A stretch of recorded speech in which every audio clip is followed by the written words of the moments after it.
Salut tout le monde. Aujourd'hui, nous allons explorer ensemble l'algorithme de clustering des Bayesian, un outil puissant et polyvalent dans le domaine de l'apprentissage automatique et dans l'analyse de données. Tout d'abord, je me présente. Je m'appelle Patrice Borbi, étudiante en première année master en Data Science and Software Development à l'École supérieure d'économie numérique. Voici le plan que nous allons suivre pendant notre présentation. Nous commencerons par une introduction, ensuite nous examinerons les caractéristiques de l'algorithme des Bayesian, puis nous discuterons les deux principaux paramètres de Bayesian. Après, nous détaillerons les différents types des points identifiés par l'algorithme des Bayesian, puis les étapes spécifiques de l'algorithme, ses avantages et ses limites. Et pour conclure, nous mettrons en pratique ce que nous avons appris avec un exemple concret de clustering avec Python. Puis, on termine par une conclusion. On commence par l'introduction. Bayesian est un algorithme non supervisé. Il a été proposé en 1996 par Martin Eister, Hans-Peter, Georg Sander et Charlie Shaw.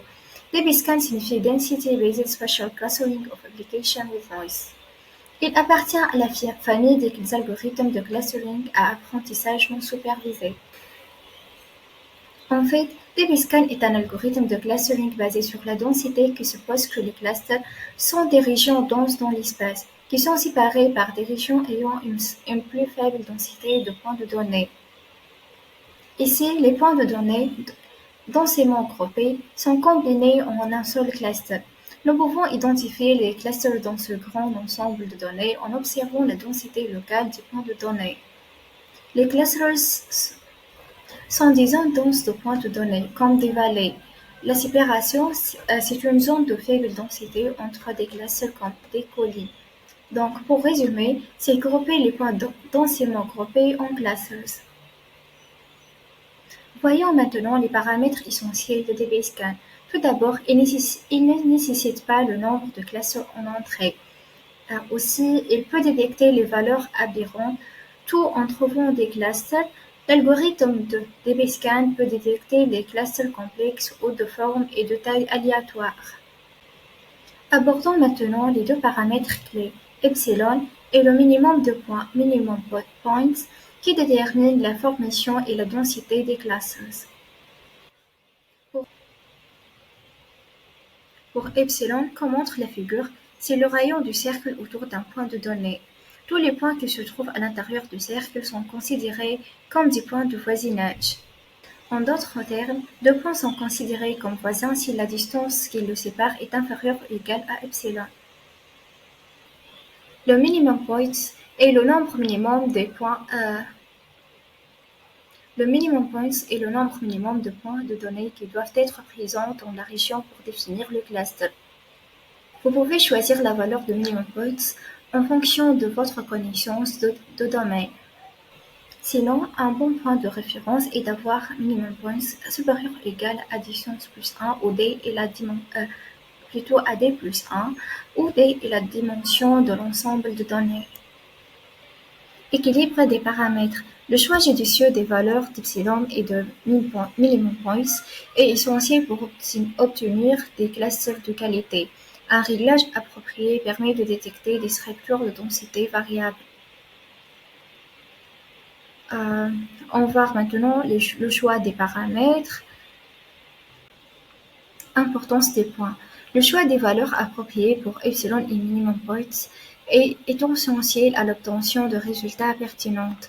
En fait, ces deux paramètres influencent directement la taille, le nombre et la forme de cluster identifié, ainsi que la qualité de points considérés comme du bruit. C'est pourquoi trouver les valeurs optimales d'epsilon et minimum points peut nécessiter une phase d'expérimentation et d'ajustement itératif en fonction des caractéristiques de données à analyser.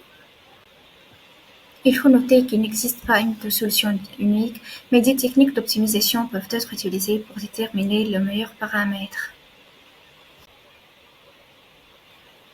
Pour epsilon, si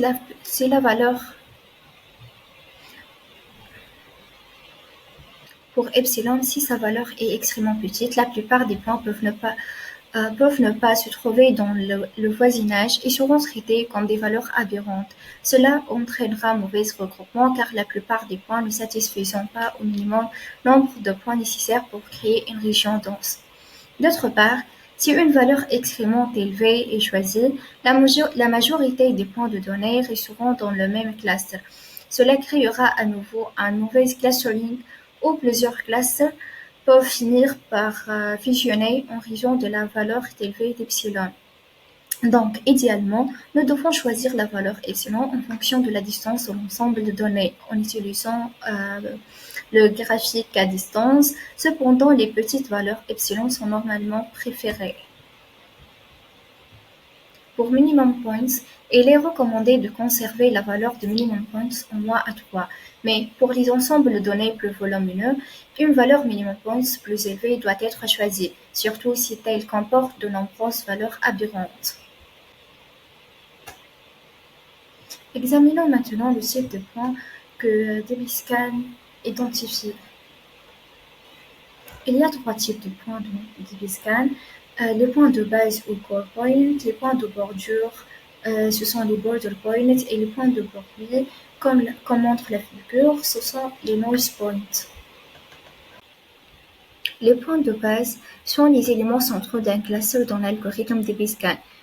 Ils sont entourés d'autres points à une distance inférieure ou égale à epsilon et ont au moins un minimum point voisin. Ils forment donc le corps dense des groupes identifiés de l'algorithme. Pour les points de bordure, sont des points qui ne sont pas des points de base, mais qui sont à une distance inférieure ou égale à epsilon, d'au moins à un point de base. Ils se situent donc à la périphérie des clusters identifiés par DBScan. Maintenant, les points de bruit ou les noise points sont les éléments qui ne font partie d'aucun cluster car ils n'ont pas le nombre minimum de voisins, le minimum points, dans un rayon epsilon. Ils sont donc considérés comme un bruit par l'algorithme DBScan. Maintenant, décrivons les étapes de l'algorithme DBScan. Nous commençons avec les points de données et les valeurs epsilon et minimum points en entrée. Tout d'abord, nous sélectionnons un point de départ aléatoire qui n'a pas été visité. Puis, on détermine le voisinage de ce point en utilisant epsilon qui agit essentiellement comme un rayon. Ensuite, si les points de voisinage satisfont aux critères minimum points, le point est marqué comme point central. Le processus de regroupement démarre et le point est marqué comme visité. Sinon, ce point est étiqueté comme bruit. Après, tous les points dans le voisinage de point central sont également marqués comme faisant partie du cluster et de la procédure ci-dessous de l'étape d'eau est répétée pour tous les points voisinage epsilon. Le processus ci-dessous est poursuivi jusqu'à ce que tous les points soient visités. Et enfin, un nouveau point non visité est récupéré et en suivant les étapes ci-dessous, il est soit inclus pour former un autre cluster, soit marqué comme bruit. Passons maintenant à l'application pratique de l'algorithme DBScan pour voir comment il fonctionne sur les données réelles. On prend l'exemple de la détection des anomalies. DBScan excelle dans la détection d'anomalies et d'outils dans les jeux de données, ce qui le rend très utile pour la surveillance des fraudes, la détection des instructions, l'identification des défauts de fabrication aussi, etc. Pour le domaine biologique, DBScan aide à l'identification des groupes de cellules ou de gènes similaires, facilitant ainsi la compréhension des processus biologiques complexes. L'algorithme DBScan s'avère aussi très efficacement pour la segmentation clientèle en fonction de leur comportement d'achat, permettant ainsi aux entreprises de mieux cibler leurs offres et leurs stratégies marketing. Pour la segmentation géographique, enfin, grâce à sa capacité à détecter des groupements naturels de données, DBScan est largement utilisé pour la segmentation géographique comme l'identification de zones de densité de population ou la délimitation du quartier dans une ville ou quartier. En discutant l'avantage ou les avantages de DBScan, DBScan peut détecter des classeurs de forme arbitraire contrairement à des autres algorithmes qui supposent les formes spécifiques ou elliptiques. Donc, il est très puissant dans la détection de formes arbitraires. Il est aussi robuste au bruit, c'est-à-dire il est robuste au point de bruit et peut les identifier efficacement, ce qui le rend plus adapté aux jeux de données réels. Aussi, un autre point d'avantage, il y a peu de paramètres dans DBScan. En fait, DBScan ne nécessite, comme nous avons dit précédemment, que de paramètres faciles à interpréter, epsilon et minimum points, ce qui le rend plus simple à utiliser pour que d'autres méthodes de clustering. Aussi, DBScan offre la détection automatique de nombre de clustering. DBScan peut déterminer automatiquement le nombre de clusters présents dans les données, sans avoir besoin de le spécifier à l'avance. Après avoir discuté les avantages de DBScan, on va voir ses limitations. Les valeurs des paramètres epsilon et minimum points ont un impact crucial sur la qualité des clusters identifiés, donc il est sensible aux paramètres. Aussi, DBScan peut avoir mal à identifier des clusters de densité très différentes, donc la détection de clusters de densité est variable. Et aussi, au niveau de traitement des données de grande dimension, la performance de l'algorithme se décarte avec l'augmentation du nombre de dimensions des données. Maintenant, comparons DBScan avec d'autres algorithmes pour mieux comprendre ses points forts et faibles. Donc, on va voir Canvas, l'algorithme hiérarchique et optique. En fait, DBScan n'a pas besoin de définir à l'avance le nombre de clusters. Il permet de détecter ces formes de clusters arbitraires, au contraire à Canvas. Aussi, l'algorithme hiérarchique peut s'avérer coûteux en calcul pour de grands jeux de données, tandis que DBScan est plus efficace.